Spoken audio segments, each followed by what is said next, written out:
Hello everyone, welcome to our YouTube channel RPSC bio academy. हम जो unit discuss कर रहे थे वो थी डेवलपमेंटल बायोलॉजी। और डेवलपमेंटल बायोलॉजी में हमारा जो टॉपिक चल रहा था वो था फर्टिलाइजेशन। फर्टिलाइजेशन को हम पढ़ रहे थे। कल हमने फर्टिलाइजेशन के 5 स्टेप्स के बारे में डिस्कस किया था। फर्स्ट स्टेप क्या था? अप्रोच। किसकी अप्रोच करनी थी हमने? स्पर्म टू ओवा। स्पर्म की ओवा से अप्रोच। ये कौन सा था इसका? First step. सेकंड स्टेप जो था वो था कैपेसिटेशन, यानी क्षमता प्राप्त करना। कैपेसिटेशन ऑफ स्पर्म, यानी स्पर्म के पास अब क्षमता आ चुकी है ओवा को फर्टिलाइज करने की। थर्ड जो हमने पढ़ा था वो हमने पढ़ा था कॉन्टैक्ट। किसका कॉन्टैक्ट? स्पर्म का ओवा के साथ कॉन्टैक्ट। और इसे हमने क्या बोला था? Acrosomal reaction. क्या कहा था इसे? एक्रोसोमल रिएक्शन नाम दिया था।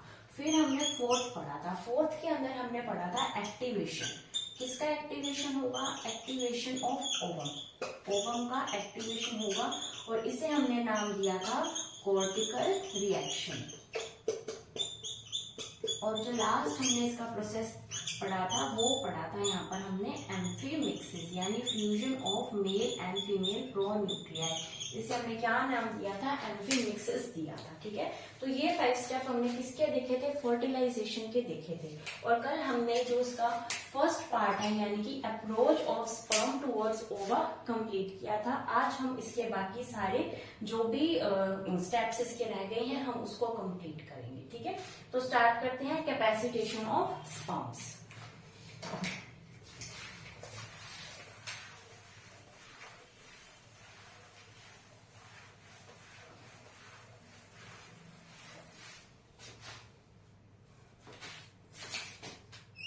सेकेंड स्टेप है हमारा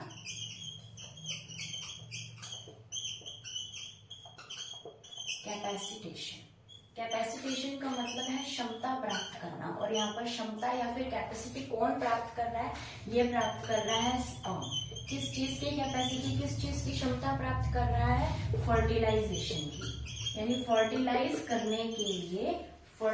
करने के लिए जो स्पर्म को क्षमता चाहिए उसे हमने क्या नाम दिया है? कैपेसिटेशन नाम दिया है।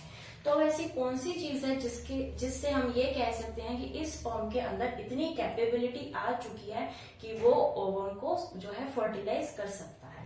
तो इसको कैपेसिटी प्रोवाइड करवाने के लिए एक प्रोटीन आता है फर्टिलाइजिन। ठीक है, कौन सा प्रोटीन आएगा? Fertilising protein. और ये फर्टिलाइजिंग प्रोटीन कहाँ प्रेजेंट होगा? ओवम के अंदर प्रेजेंट होगा। यानी ये जो ओवम है ये ओवम रिलीज करेगी। ये ओवम एक केमिकल सब्सटेंस रिलीज करेगी जो कि क्या है? एक ग्लाइकोप्रोटीन है। ओवम ने एक ग्लाइकोप्रोटीन को रिलीज किया है। ठीक है, सबसे पहले यहाँ पर क्या किया है? ओवम ने एक ग्लाइकोप्रोटीन को रिलीज किया है। और ये जो ग्लाइकोप्रोटीन है इसका नाम क्या है? इसका नाम है फर्टिलाइजिन। इसका नाम है फर्टिलाइजिन। ग्लाइकोप्रोटीन का क्या नाम है? फर्टिलाइजिन। और फर्टिलाइजिन कौन रिलीज कर रहा है? ओवम रिलीज कर रहा है। ठीक है, अब उसी साइड पर यहाँ पर हमारे पास स्पर्म भी है, क्योंकि स्पर्म जो है वो अप्रोच कर चुका है। स्पर्म को अप्रोच कर चुका है। अब स्पर्म जो है ये भी रिलीज करेगा। ये भी एक ग्लाइकोप्रोटीन रिलीज करेगा और उसको नाम दिया जाता है एंटी फर्टिलाइजिन।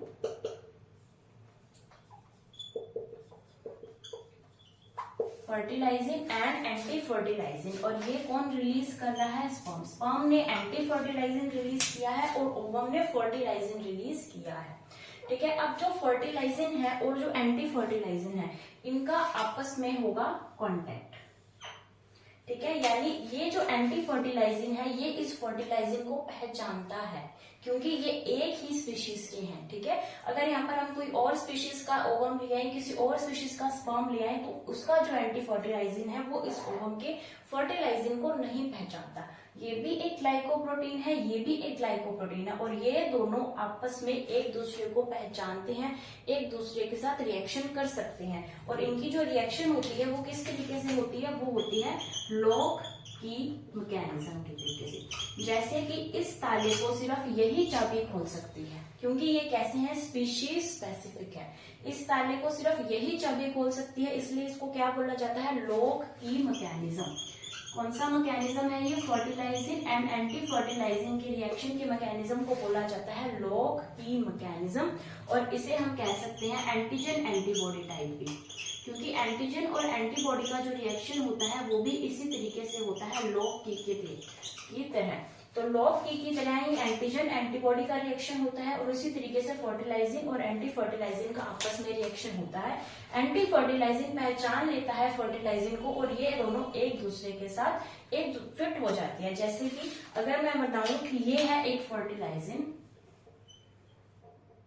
अगर ये फर्टिलाइजिंग है तो एंटी फर्टिलाइजिंग की स्ट्रक्चर कैसी होगी, एंटी फर्टिलाइजिंग की स्ट्रक्चर ऐसी होगी, यानी ये दोनों एक दूसरे में कंप्लीटली फिट हो जाएंगे, ठीक है। और ये जो फर्टिलाइजिंग है, इस फर्टिलाइजिंग का क्या काम है, इस फर्टिलाइजिंग का काम है सबसे पहले तो ये फर्टिलाइजेशन को कंफर्म कर रहा है।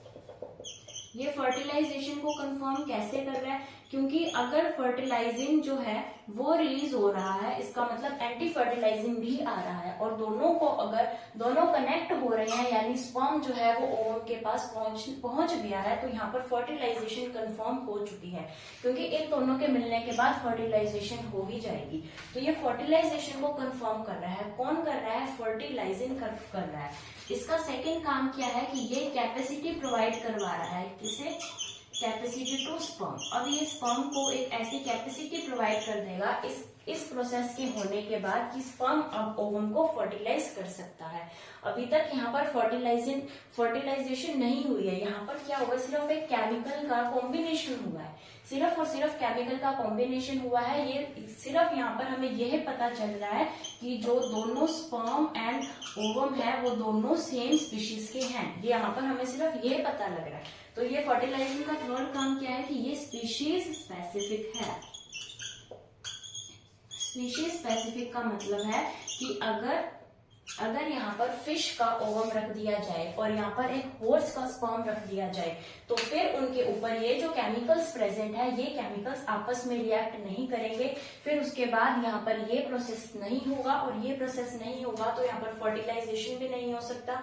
यहाँ पर स्पर्म के पास इतनी कैपेसिटी ही नहीं है कि वो ओवम को फर्टिलाइज कर सके, और ये स्पीशीज स्पेसिफिक है, इसीलिए तो यहाँ पर फर्टिलाइजेशन नहीं हो पा रहा। तो यहाँ पर सिर्फ एक फर्टिलाइजेशन को कंफर्म करने का तरीका है, ये बहुत ही स्पीशीज स्पेसिफिक तरीका है, जिसे क्या बोला जाता है, कैपेसिटेशन ऑफ स्पर्म, यानी स्पर्म अपनी कैपेसिटी ये प्राप्त कहाँ कर रहा है, ये प्राप्त कर रहा है फीमेल के रिप्रोडक्टिव ट्रैक के अंदर। यानी जब स्पर्म जो है वो फीमेल के रिप्रोडक्टिव ट्रैक के पास चला जाता है, तो उस ट्रैक के अंदर ये कैपेसिटेशन कंप्लीट होता है। तो अगर क्वेश्चन आ जाए कि स्पर्म का कैपेसिटेशन कहाँ होता है, तो फीमेल के रिप्रोडक्टिव ट्रैक के अंदर ही होता है। फर्टिलाइजेशन कौन रिलीज करता है, ओवम रिलीज करता है, और एंटी फर्टिलाइजिंग कौन रिलीज करता है, स्पर्म रिलीज करता है। और ये जो फर्टिलाइजिंग है, यहाँ से जो क्वेश्चन है वो 2 बार ही आ चुका है। एक बार क्वेश्चन आया था असिस्टेंट प्रोफेसर 2016 में, और एक बार क्वेश्चन आया था ग्रेड 1 2011 में। दोनों ही बार यही पूछा गया था कि जो फर्टिलाइजिंग है वो किसका बना होता है। लैंग्वेज दोनों की अलग थी, लेकिन आंसर दोनों का एक था, ग्लाइकोप्रोटीन का बना होता है। वैसे ही एंटी फर्टिलाइजिंग भी ग्लाइकोप्रोटीन का बना होता है। ये दोनों ही एक केमिकल्स है, और ये जो प्रोटीन है, ये जो केमिकल स्ट्रक्चर है, ये दोनों आपस में फिट हो जाती हैं, जैसे लॉक एंड की आपस में फिट हो जाती हैं। तो इसे लॉक एंड की मैकेनिज्म से इनका फिट होना क्या करता है, कैपेसिटी प्रोवाइड करवाता है स्पर्म को। और स्पेशली कौन करवा रहा है, ये फर्टिलाइजिंग प्रोटीन करवा रहा है, क्या कैपेसिटी प्रोवाइड करवा रहा है स्पर्म को, फर्टिलाइजेशन को कंफर्म कर रहा है। ये बहुत ही स्पीशीज स्पेसिफिक है, ठीक है। तो इसी के साथ ही हमारा जो स्पर्म है, यहाँ पर इस स्पर्म को फर्टिलाइज करने की कैपेसिटी अब मिल चुकी है, ठीक है। अभी हम चलते हैं इसके नेक्स्ट पार्ट की तरफ, जो कि हमारा थर्ड स्टेप है, ठीक है।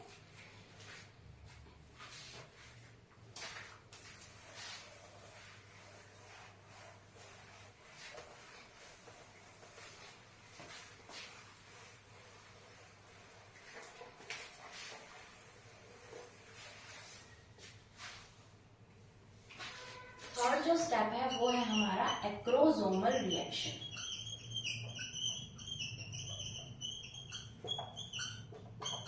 या फिर इसे बोला जाता है contact of sperm with ovum, यानी ओवम से स्पर्म का अब कांटेक्ट हमने करवाना है, अप्रोच हमने पहले उसको करवाई, स्पर्म जो है ओवम के पास पहुंच गया, फिर वहां पर एक केमिकल प्रोसेस हुआ जिसकी वजह से दोनों के जो प्रोटीन्स हैं उन्होंने एक दूसरे की स्पीशीज की पहचान की और वहां पर लॉक एंड की मैकेनिज्म हो चुका है। और वहां पर क्या हुआ है कि अब वो ये कंफर्म हो गया कि स्पीशीज स्पेसिफिक है, उनकी स्पीशीज दोनों की सेम है और यहाँ पर फर्टिलाइजेशन कंफर्म हो चुकी है। लेकिन अभी तक जो स्पर्म है वो ओवम के पास नहीं पहुंचा है, अब स्पर्म को हमने ओवम के पास पहुंचाना है। ठीक है, तो अगर हम बात करें कि डिफरेंट एनिमल्स में ये जो प्रक्रिया है वो डिफरेंट तरीके से होती है, जैसे कि हम बात करें कि कुछ एनिमल्स के एग के अंदर क्या पाया जाता है, माइक्रोपाइल पाया जाता है।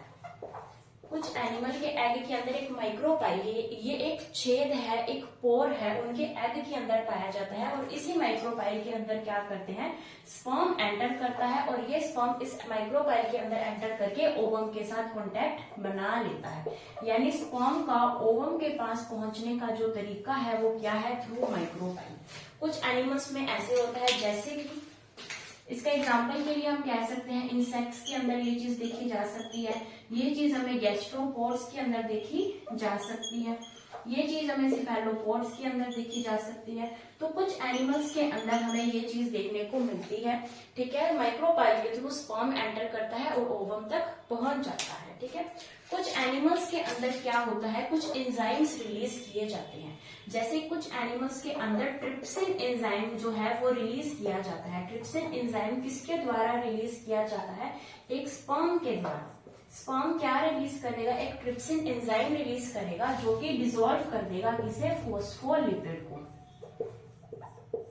फोस्फोलिपिड को डिसॉल्व करने के लिए ट्रिप्सिन एंजाइम जो है वो स्पर्म के द्वारा रिलीज किया जाता है। फोस्फोलिपिड का क्या बना है, फोस्फोलिपिड का बना है ओवम की लेयर, यानी ओवम की जो लेयर है, जो उस ओवम है, जो वो एग है, उसके जो एनवेलप है, अगर वो फोस्फोलिपिड के किसी एनिमल के अंदर बने हैं तो जो स्पर्म है वो ट्रिप्सिन एंजाइम को रिलीज कर इन फोस्फोलिपिड को डिसॉल्व कर देगा और ओवम के पास पहुंच जाएगा। ये जो ज्यादातर हम देखने को मिलते हैं एकाइनोडर्मेट्स, और उसके अंदर भी स्पेशली हम कह सकते हैं सी अर्चिन के अंदर ये मैकेनिज्म जो है ये फॉलो किया जाता है।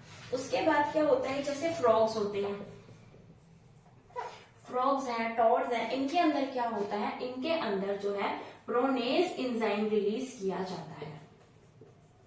क्या रिलीज किया जाता है, एक प्रोनेज एंजाइम रिलीज किया जाता है जो कि इनका जो जेली कोट है, इस जेली कोट को डिसॉल्व कर देता है।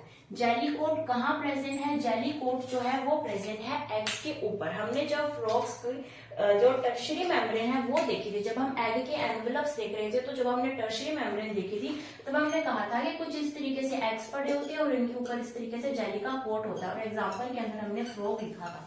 तो अब उस जेली के कोट को डिसॉल्व कौन करता है, ये प्रोनेज एंजाइम, और ये कहाँ से होगा, जो फ्रॉग्स है उसके स्पर्म से निकलेगा और ये स्पर्म से एंजाइम निकलकर इस जेली कोट को डिसॉल्व कर देगा और जो अब स्पर्म है वो कहाँ पर पहुंच गया, इस एग के पास पहुंच गया। ठीक है, ठीक है, तो ये हमने देखा माइक्रोपाइल, फिर हमने देखा ट्रिप्सिन एंजाइम किस तरीके से वर्क करता है, फिर हमने देखा कि जो फ्रॉग है उसके अंदर जो है कांटेक्ट ऑफ स्पर्म, स्पर्म का कांटेक्ट ओवम के साथ किस तरीके से होता है। अब हम क्या देख रहे हैं, अब हम देखेंगे कि जो एक्रोसोम जो ह्यूमन के स्पर्म के अंदर होता है उससे किस तरीके से जो है एग की एनवेलप्स को पेनिट्रेट कर एक स्पर्म ओवम के पास पहुंचता है। ठीक है,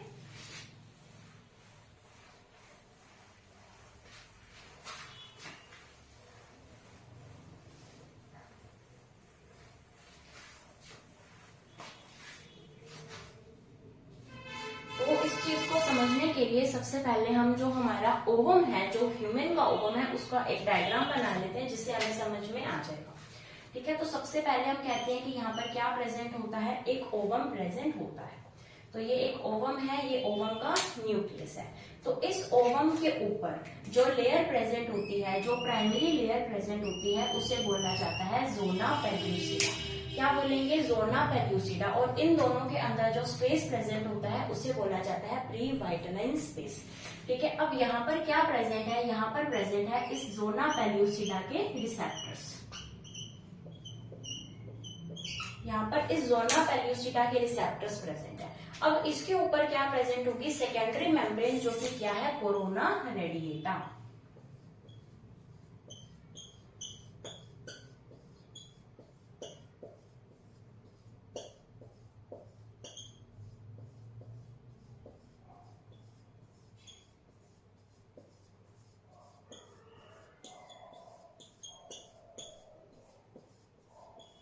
यहाँ पर इसकी secondary membrane corona radiata present है, और इस जो कोरोना रेडिएटा है ये आपस में हाइलुरोनिक एसिड के केमिकल के द्वारा कैसे होते हैं, ये सब जुड़े होते हैं। ये सारे ग्रेन्यूल्स आपस में जुड़े होते हैं, और इसके ऊपर क्या प्रेजेंट है, फॉलिक्यूलर सेल्स प्रेजेंट है। ठीक है, तो अगर हम इसको नेम दें तो ये है हमारा ओवम। ठीक है, उसके बाद ये है हमारी जोना पेल्यूसिटा। क्या है, जोना पेल्यूसिटा, और ये कैसी है, प्राइमरी मेम्ब्रेन है। उसके बाद हमारे पास ये क्या है, ये है ZP3 रिसेप्टर्स, यानी जोना पेल्यूसिटा 3 रिसेप्टर्स जो है ये प्रेजेंट है। उसके बाद यहाँ पर क्या प्रेजेंट है, कोरोना रेडिएटा प्रेजेंट है, जो कि कैसी है, ये है हमारी सेकेंडरी मेम्ब्रेन। कोरोना रेडिएटा के को यहाँ पर कौन ज्वाइन कर रहा है, hyaluronic acid. Hyaluronic acid corona radiata के जो फॉलिक्यूल्स हैं, जो सेल्स हैं, उनको साथ में चिपकाने में काम आ रहा है कौन, हाइलुरोनिक एसिड। ठीक है, अब जो है स्पर्म, वो स्पर्म है यहाँ पर।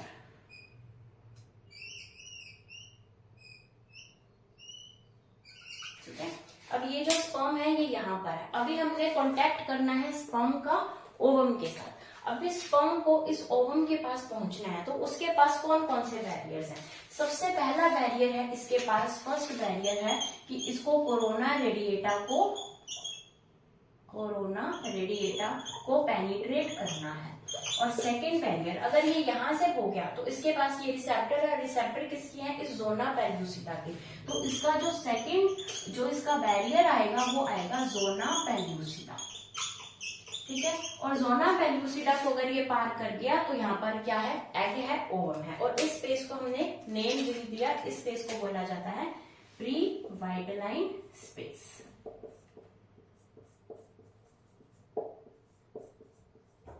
ठीक है, अभी सबसे पहले इसका क्या काम है, कोरोना रेडिएटा को इसने पेनिट्रेट करना है और इसने यहाँ पहुंचना है। अब कोरोना रेडिएटा को पेनिट्रेट करने के लिए इन दोनों फॉलिकल्स को, इन दोनों सेल्स को अलग करना पड़ेगा, तभी जो स्पर्म है वो अंदर जा पाएगा। अब इन दोनों को अलग करने के लिए हमें इसके अंदर जो केमिकल है, जो उसको चिपका के रखा है, उस केमिकल को हमें तोड़ना पड़ेगा। इसके अंदर केमिकल कौन सा है, इसके अंदर केमिकल है हाइलुरोनिक एसिड। हाइलुरोनिक एसिड, इस एसिड को हमें तोड़ना पड़ेगा। इस एसिड को तोड़ने से ही ये जो दोनों सेल्स हैं ये अलग हो पाएंगे। तो इसको तोड़ने के लिए यहाँ पर क्या आएगा, हाइलुरोनिडेज। हाइलुरोनिडेज जो है ये हमें चाहिए, क्या चाहिए, हाइलुरोनिडेज हमें चाहिए। ये क्या करेगा, ये करेगा हाइलुरोनिक एसिड को तोड़ देगा। ये जो हाइलुरोनिक एसिड है जो इन दोनों को चिपका के बैठा है, इसे तोड़ने का काम कौन करेगा, हाइलुरोनिडेज। यानी अब ये हमारा जो है ये हमने इसको डिस्ट्रॉय कर दिया, जिसकी वजह से ये अपना अलग हो गया, ये अपना अलग हो गया। अब यहाँ से जो है स्पर्म एंट्री कर सकता है, यानी अब जो स्पर्म है उसने यहाँ पर एंट्री कर ली है। अब उसके पास क्या है, अब उसके पास ये रिसेप्टर है और ये जोना पेल्यूसिटा है। अब यहाँ पर जो जोना पेल्यूसिटा के पास ये क्या करेगा, अब ये जो स्पर्म है वो इस जोना पेल्यूसिटा के रिसेप्टर के साथ पहले ज्वाइन करेगा। ठीक है, अगर हम बात करें कि ये इस तरीके का हमारा स्पर्म है, ये स्पर्म है और ये जो है ये रिसेप्टर है। ये स्पर्म है और ये रिसेप्टर है। अब इन रिसेप्टर, इसके ऊपर जो रिसेप्टर्स हैं वो इस तरीके से इसके साथ बाइंड हो जाएंगे, और यहाँ पर ये क्या करेगा, जैसे ही एक स्पर्म इसके साथ बाइंड हो जाएगा वैसे ही ये पूरी की पूरी जो स्ट्रक्चर है जोना पेल्यूसिटा की वो चेंज हो जाएगी। ठीक है, जैसे ही एक जो स्पर्म है वो एंटर कर जाएगा इस रिसेप्टर के पास, वैसे ही पूरी की पूरी जोना पेल्यूसिडा की शेप चेंज हो जाएगी, इसकी स्ट्रक्चर चेंज हो जाएगी, और इसकी स्ट्रक्चर चेंज होने से क्या होगा कि और कोई भी स्पर्म इसके अंदर एंटर ना कर पाए, यानी बाकी जितने भी रिसेप्टर्स हैं उन सबकी शेप चेंज हो जाएगी जैसे ही एक स्पर्म एंटर हो जाता है। ठीक है, अब उसके बाद इसने भेदना तो है, किसे भेदना है, किसे पेनिट्रेट करना है, इस जोना पेल्यूसिडा को पेनिट्रेट करना है। अब इस जोना पेल्यूसिडा को पेनिट्रेट करने के लिए इसे करना पड़ेगा एक्रोसिन। अब ये जो एक्रोसिन है, ये एक्रोसिन क्या करेगा, इस जोना पेल्यूसिडा को ये भेदने के अंदर काम आएगा। ठीक है, तो अब ये जो एक्रोसिन है ये इस जोना पेल्यूसिडा को भेदने के अंदर काम आएगा, और जो ये हमारा स्पर्म है वो पहुंच जाएगा कहां पर, इस एग के पास पहुंचेगा। यानी अब ये स्पर्म यहाँ से सीधा यहाँ इस ओवम के पास, इस एग के पास पहुंच जाएगा, और वही हमने करना था, contact of sperm with ovum. ठीक है, तो पहले कोरोना रेडिएटा को भेजा किसकी वजह से, हाइलुरोनिडेज की वजह से। ये हाइलुरोनिडेज है, और ये जो एक्रोसिन है ये आ कहां से रहे हैं, ये स्पर्म से आ रहे हैं।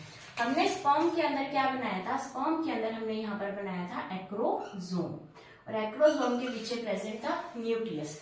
तो ये जो एक्रोसोम था, इस एक्रोसोम के पास क्या प्रेजेंट थे, इस एक्रोसोम के पास प्रेजेंट थे हाइड्रोलाइटिक एंजाइम्स, और ये जो हाइड्रोलाइटिक एंजाइम्स थे, ये हाइड्रोलाइटिक एंजाइम्स के अंदर क्या प्रेजेंट है, हाइलुरोनिडेज प्रेजेंट है, इसी के पास क्या प्रेजेंट है, एक्रोसिन प्रेजेंट है। तो ये यहाँ पर आके क्या करता है, ये यहाँ से इसको तोड़ेगा अपना हेड को, और हेड से जो इसका एक्रोसोमल पार्ट है वो यहाँ पर रिलीज कर देगा, और इस एक्रोसोमल पार्ट के अंदर ये जो सब्सटेंसेस हैं वो हाइलुरोनिडेज भी है, उसके अंदर एक्रोसिन भी है, जो इन सबको भेजते हुए जो इसका न्यूक्लियस है उसको यहाँ तक भेज देगा। ठीक है, तो ये हमने क्या देखा, इसका एक्रोसोमल रिएक्शन। अब हमें ये चीज भी समझ में आती होगी कि इसको एक्रोसोमल क्यों कहा जाता है, क्योंकि सारा का सारा काम किसका है, यहाँ पर एक्रोसोम का है, क्योंकि अगर एक्रोसोम वर्क करेगा तभी जो स्पर्म का न्यूक्लियस है वो ओवम तक पहुंच पाएगा, और यहाँ पर कॉन्टेक्ट हो जाएगा स्पर्म का ओवम के साथ। ठीक है, ठीक है, और एक चीज हम ये पढ़ चुके हैं, फिर भी रिपीट कर लेते हैं कि जो जोना पेल्यूसिडा होती है ये एक नॉन सेलुलर लेयर है, यानी यहाँ पर सेल्स प्रेजेंट नहीं है, बिना सेल की एक लेयर है। जैसे यहाँ पर हमने इसके सेल बनाए हैं, इसकी हमने कोई भी सेल नहीं बनाया, तो ये कैसी स्ट्रक्चर है, एक नॉन सेलुलर लेयर है। और एक्रोसिन को हम जोना लाइसिन भी बोल सकते हैं, एक्रोसिन को और क्या बोल सकते हैं, जोना लाइसिन भी बोल सकते हैं। ठीक है, तो जोना पेल्यूसिडा से या तो एक्रोसिन इसे भेदेगा या फिर जोना लाइसिन इसे भेदेंगे, तो इसका ही दूसरा नाम है। तो ये हमने देखा इसका थर्ड पार्ट एक्रोसोमल रिएक्शन। अब हम देखते हैं एक्टिवेशन ऑफ ओवम या फिर कॉर्टिकल रिएक्शन।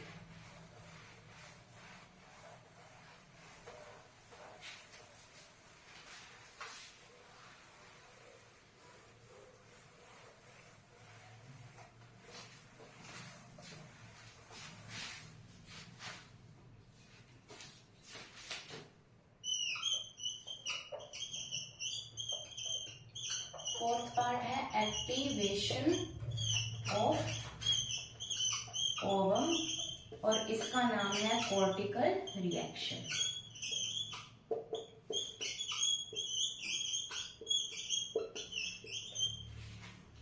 अभी हमने क्या पढ़ लिया है, अभी हमने यहाँ तक पढ़ लिया है कि जो स्पर्म है वो ओवम के पास पहुंच चुका है।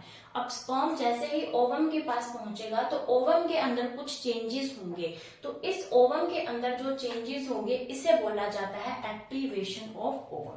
अब क्या क्या चेंजेस होंगे, यहाँ पर चेंजेस ये होंगे कि सबसे पहला चेंज हम कह सकते हैं कि यहाँ पर बनेगा फर्टिलाइजेशन कोन। क्या बनता है, फर्टिलाइजेशन कोन बनता है।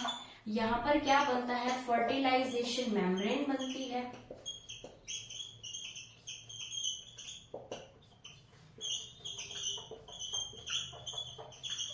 और कुछ यहाँ पर मेटाबॉलिकल चेंजेस भी होते हैं।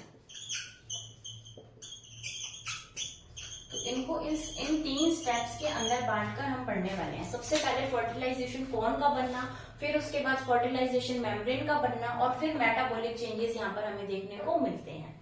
तो ये इसका 4th स्टेप है। अगर हम सबसे पहले बात करें फर्टिलाइजेशन कोन का बनना, तो इससे भी पहले क्या होता है, इससे पहले क्या होता है कि जो ओवम है अब इस ओवम को पता चल चुका है कि स्पर्म जो है इसके पास पहुंच चुका है, यानी यहाँ पर फर्टिलाइजेशन फिक्स हो चुका है। फर्टिलाइजेशन फिक्स होने के लिए अब जो ओवम है इससे क्या बनने वाला है, एम्ब्रियो बनने वाला है। ठीक है, अब इससे क्या बनेगा, एम्ब्रियो बनेगा। ठीक है, इस ओवम से क्या बनने वाला है, एक एम्ब्रियो बनने वाला है। तो ओवम से अब एम्ब्रियो बनेगा तो इसको अपना रिजर्व फूड भी तो बढ़ाना है, यानी यहाँ पर योग की अमाउंट बढ़नी शुरू हो जाती है। किसके अंदर, इस ओवम के अंदर। ओवम के अंदर योग की अमाउंट बढ़नी शुरू हो जाएगी तो इस जो ओवम का कलर है वो येलोइश हो जाएगा। ओवम का कलर येलोइश हो जाएगा। तो सबसे पहला चेंज क्या है कि यहाँ पर ओवम का कलर चेंज हो जाता है। क्यों चेंज हो जाता है, क्योंकि अब ओवम के अंदर योग की अमाउंट बढ़ चुकी है। क्यों बढ़ चुकी है, क्योंकि इस ओवम को पता है कि अब स्पर्म इसके पास आ रहा है तो एम्ब्रियो बनने वाला है, तो एम्ब्रियो के लिए हमें रिजर्व फूड रखना है, यानी योग को बनाना है, तो इसलिए ये थोड़ा सा येलोइश कलर में आ जाता है। फिर हमने कहा यहाँ पर क्या बनेगा, फर्टिलाइजेशन कोन बनेगा। ठीक है, तो अगर हम बात करें स्पर्म की, तो ये यहाँ पर एक स्पर्म है और यहाँ पर हमारे पास क्या है, एक एग या फिर ओवम है। ठीक है, अब ये जो स्पर्म है, ये स्पर्म इस ओवम को थोड़ा सा अट्रैक्ट करेगा, इसको अट्रैक्ट करेगा, और इसको अट्रैक्ट करने से क्या होगा कि ये जो ओवम है ये इस तरीके की एक स्ट्रक्चर बना देगा। ठीक है, ये इसको किसने अट्रैक्ट किया है, यहाँ पर इसको अट्रैक्ट किया है यहाँ पर स्पर्म ने, और स्पर्म के अट्रैक्ट करने से ओवम क्या है, एक इस तरीके की स्ट्रक्चर बना लेगा, एक कोन जैसी स्ट्रक्चर बना लेगा, और यहाँ पर क्या आ जाएगा, यहाँ पर इस तरीके से स्पर्म आ जाएगा। तो ये क्या बना, ये बना एक कोन। क्या बना, ये एक कोन, और इसे ही क्या कहा जाता है, फर्टिलाइजेशन कोन। फर्टिलाइजेशन कोन कैसे बनता है, फर्टिलाइजेशन कोन हमें ओवम के अंदर देखने को मिलता है। जब स्पर्म ओवम के पास होता है तो स्पर्म उस ओवम को जो है वो क्या करता है, अट्रैक्ट करता है, जिसकी वजह से ओवम के अंदर एक कोन बन जाता है और उसे बोला जाता है फर्टिलाइजेशन कोन, यानी यहाँ पर फर्टिलाइजेशन कोन बन चुका है। ठीक है, अभी हम देखते हैं कि फर्टिलाइजेशन मेम्ब्रेन कैसे बनती है।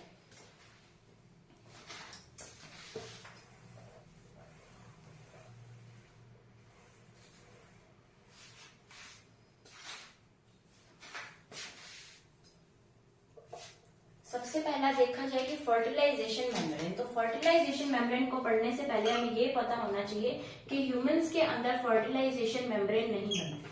तो सबसे पहले हम समझते हैं कि फर्टिलाइजेशन मेम्ब्रेन बनती कैसे, इसका काम क्या है, और अगर ह्यूमंस में नहीं बनती तो ये वाला जो काम फर्टिलाइजेशन मेम्ब्रेन कर रही है वो ह्यूमंस में कौन कर रहा है। ठीक है, सबसे पहले हम देखते हैं फर्टिलाइजेशन मेम्ब्रेन होती क्या है।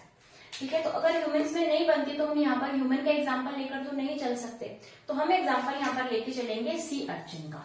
सी अर्चिन का ही क्यों लेकर चल रहे हैं, सी अर्चिन का इसलिए लेकर चल रहे हैं क्योंकि सबसे ज्यादा अगर एक्सपेरिमेंट डेवलपमेंटल बायोलॉजी में हुए हैं तो वो सी अर्चिन के ऊपर हुए हैं। ठीक है, तो ये एक एक्सपेरिमेंट है, तो उसी तरीके से हम लेके चलेंगे, सी अर्चिन के एग्जाम्पल से समझेंगे फर्टिलाइजेशन मेम्ब्रेन क्या होती है। ठीक है, तो यहाँ पर सी अर्चिन के अंदर अगर हम देखें तो एक होती है यहाँ पर वाइटलाइन मेम्ब्रेन। क्या है यहाँ पर, वाइटलाइन मेम्ब्रेन। इस वाइटलाइन मेम्ब्रेन के पास यहाँ पर क्या प्रेजेंट है, इस एग की प्लाज्मा मेम्ब्रेन।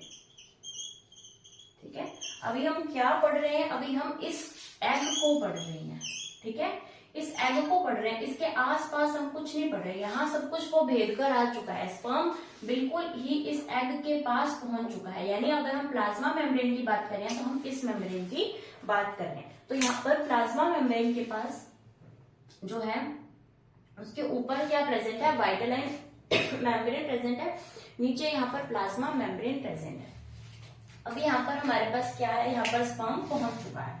अब स्पर्म यहाँ पर पहुंच चुका है, स्पर्म के अंदर क्या प्रेजेंट है, गोल्जी बॉडीज प्रेजेंट है। ठीक है, गोल्जी बॉडीज प्रेजेंट है, और हमने पहले भी पढ़ा था कि जो गोल्जी बॉडीज है वो क्या बनाती हैं, कॉर्टिकल ग्रेन्यूल्स बनाती हैं। गोल्जी बॉडी क्या बनाएंगी, कॉर्टिकल ग्रेन्यूल्स को बनाएंगी। गोल्जी बॉडी कॉर्टिकल ग्रेन्यूल्स को बनाएंगी, और ये जो कॉर्टिकल ग्रेन्यूल्स हैं, ये कॉर्टिकल ग्रेन्यूल्स इस तरीके से यहाँ पर बन जाएंगे।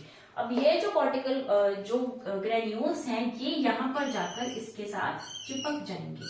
किसके साथ चिपक रही हैं? Plasma membrane. एग की प्लाज्मा मेम्ब्रेन के साथ जो स्पर्म के अंदर गोल्जी बॉडी है उससे निकले हुए कॉर्टिकल ग्रेन्यूल्स जो गोल्जी बॉडी ने ही बनाए हैं, ये कॉर्टिकल ग्रेन्यूल्स कहाँ चिपक गए? इस प्लाज्मा मेम्ब्रेन के साथ चिपक गए। अब ये जो कॉर्टिकल ग्रेन्यूल्स हैं ये इस प्लाज्मा मेम्ब्रेन के साथ फ्यूज हो जाएंगे। ये इस प्लाज्मा मेम्ब्रेन के साथ क्या हो गए? फ्यूज हो गए। ठीक है, ये इस प्लाज्मा मेम्ब्रेन के साथ अब फ्यूज हो गए। अब फ्यूज होने के बाद ये अपने भी सिक्रीशंस जो है वो रिलीज करेंगे। ये अपने सिक्रीशंस रिलीज करके क्या करेंगे? ये सबसे पहले यहाँ पर जो भी सिक्रीशन रिलीज करेंगे उन सिक्रीशन से इस स्पेस को बढ़ा देंगे। इस स्पेस को क्या करेंगे? बढ़ा देंगे। तो इनके सिक्रीशन से एक तो ये स्पेस बढ़ जाएगा और इनके सिक्रीशन से क्या होगा? इनके सिक्रीशन से यहां पर एक मेम्ब्रेन बन जाएगी। ठीक है, तो हम इसको बनाते हैं कि अब ये कैसा बनेगा। तो ये है व्हाइट लाइन मेम्ब्रेन। इस व्हाइट लाइन मेम्ब्रेन के नीचे हमारे पास एक लेयर हमने और बना दी। ये कैसे बनी है? इन कॉर्टिकल ग्रेन्यूल्स के सिक्रीशन से ही ये लेयर बनी है। और यहाँ पर ये जो स्पेस है ये स्पेस काफी बढ़ चुका है, पहले से काफी स्पेस यहाँ पर बढ़ चुका है। ठीक है, और ये क्या है? ये है प्लाज्मा मेम्ब्रेन। ठीक है, अब ये क्या था? ये था प्री वाइटलाइन स्पेस। क्या है ये? Pre white line space. तो क्या फर्क आया? फर्क ये आया कि एक तो नई मेम्ब्रेन बन चुकी है और एक प्री वाइटलाइन स्पेस क्या है? बढ़ चुका है।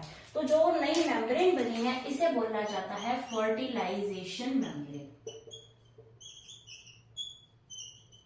कौन सी मेम्ब्रेन बनी है? फर्टिलाइजेशन मेम्ब्रेन यहाँ पर बन चुकी है। हमने क्या बनानी थी? फर्टिलाइजेशन मेम्ब्रेन ही बनानी थी। और जो यहाँ पर स्पेस है ये बढ़ चुका है और इस स्पेस के अंदर जो प्री वाइटलाइन स्पेस है उसके अंदर कॉर्टिकल ग्रेन्यूल्स के सिक्रीशंस हैं और इसे क्या बोला जाता है? इसे बोला जाता है हायालिन मेम्ब्रेन, या फिर हम कह सकते हैं हायालिन लेयर। ठीक है, तो क्या हुआ? नीचे प्लाज्मा मेम्ब्रेन है। प्लाज्मा मेम्ब्रेन के बाद यहाँ पर यानी यहाँ पर क्या बन चुकी है? हायालिन लेयर बन चुकी है। यहाँ पर क्या बन चुकी है? एक फर्टिलाइजेशन मेम्ब्रेन बन चुकी है और जो ये पहले उसकी थी क्या थी? वाइटलाइन मेम्ब्रेन बन चुकी है। तो इस तरीके से ये स्ट्रक्चर बन जाती है। अब इसका बनने का फायदा क्या हुआ? क्या फायदा हुआ कि हमने एक फर्टिलाइजेशन मेम्ब्रेन और बना दी। तो जो फर्टिलाइजेशन मेम्ब्रेन है ये क्या काम करती है? ये करती है भी अब एक स्पर्म की एंट्री जो है वो ओवम के अंदर हो चुकी है। अब सेकंड स्पर्म की एंट्री हम ओवम के अंदर नहीं होने देंगे। तो ये क्या करती है? ये पॉलीस्पर्मी को रोकती है। फर्टिलाइजेशन मेम्ब्रेन क्या करती है? पॉलीस्पर्मी को रोकती है। पॉलीस्पर्मी को रोकती है यानी सिर्फ एक ही स्पर्म एंटर कर सकेगा, सेकंड स्पर्म एंटर यहाँ पर नहीं कर सकेगा। और ये कौन देख रहा है? ये देख रही है ये फर्टिलाइजेशन मेम्ब्रेन। और यहाँ पर क्या प्रेजेंट है? एक और लेयर हमारे पास आ चुकी है, हायालिन लेयर। ये हायालिन लेयर क्या करेगी? ये हायालिन लेयर जो क्लीवेज होगा जब हमारा, जब जाइगोट बनेगा, जाइगोट के अंदर सेल डिवीजन होगा तो बहुत सारे सेल्स बनेंगे जिसे ब्लास्टोमियस कहेंगे, उनको साथ में चिपका कर रखेगी। यानी जब हमारा जाइगोट बन जाएगा, अब वो क्या बनना है? अब फर्टिलाइजेशन के बाद हमारे सामने जाइगोट ही आना है। तो अब जाइगोट बनेगा, जाइगोट के अंदर सेल डिवीजन होगी जिसको हम क्या नाम देंगे? क्लीवेज नाम देंगे। अब क्लीवेज करने से क्या बनेगा? वहां पर बहुत सारे ब्लास्टोमियर्स बनेंगे। पहले 2 बनेंगे, फिर 4, फिर 8, फिर 16, फिर 32। इस तरीके से वो नंबर बढ़ता जाएगा। अब उन ब्लास्टोमियर्स को आपस में चिपकाने के लिए क्या यूज आएगा? ये हायालिन लेयर का ये जो लिक्विड है ये यूज आएगा। ठीक है, तो हायालिन लेयर जो है उसका काम पता चल गया, फर्टिलाइजेशन मेम्ब्रेन का काम पता चल गया। लेकिन फर्टिलाइजेशन मेम्ब्रेन तो ह्यूमंस के अंदर प्रेजेंट ही नहीं होती। तो ह्यूमंस के अंदर क्या प्रेजेंट होता है? ह्यूमंस के अंदर प्रेजेंट होते हैं ZP3 रिसेप्टर्स प्रेजेंट होते हैं। ये ZP3 रिसेप्टर्स जो है जैसे ही स्पर्म की एंट्री हो जाती है, ये ZP3 रिसेप्टर्स क्या करते हैं? जो भी जोना पेल्यूसिडा है, इस जोना पेल्यूसिडा के अंदर क्या कर देंगे? चेंजेस कर देंगे। इसके स्ट्रक्चरल चेंजेस होने की वजह से यहाँ पर जो भी स्पर्म है वो सेकंड स्पर्म जो है वो उसको भेद ही नहीं पाएगा, जोना पेल्यूसिडा के अंदर ही नहीं जा पाएगा, जिसकी वजह से पॉलीस्पर्मी नहीं हो सकती। यहाँ पर पॉलीस्पर्मी को रोक रहा है जोना पेल्यूसिडा, लेकिन यहाँ पर हमने जो प्रोसेस समझा इसे कौन रोक रहा है? Fertilisation membrane. तो फर्टिलाइजेशन बनती कैसे है? फर्टिलाइजेशन मेम्ब्रेन गोल्जी बॉडी के कोर्टिकल ग्रेन्यूल्स जो प्लाज्मा मेम्ब्रेन एग की प्लाज्मा मेम्ब्रेन के साथ फ्यूज हो जाते हैं तो अपने सिक्रीशंस यहाँ पर छोड़ देते हैं, जिससे कि एक फर्टिलाइजेशन मेम्ब्रेन बन जाती है और जिससे कि हाइलिन लेयर जो है वो बन जाती है। हाइलिन लेयर का काम है कि क्लीवेज होने के बाद जो ब्लास्टोमेल्स है उनको आपस में चिपका कर रखे। फर्टिलाइजेशन मेम्ब्रेन का ये काम है कि ये पॉलीस्पर्मी नहीं होने देती। ठीक है, अभी हम चलते हैं थर्ड जो हमारा इसका रह गया, कौन कौन से मेटाबॉलिकल चेंजेस यहाँ पर होते हैं जब ओवम का एक्टिवेशन होता है।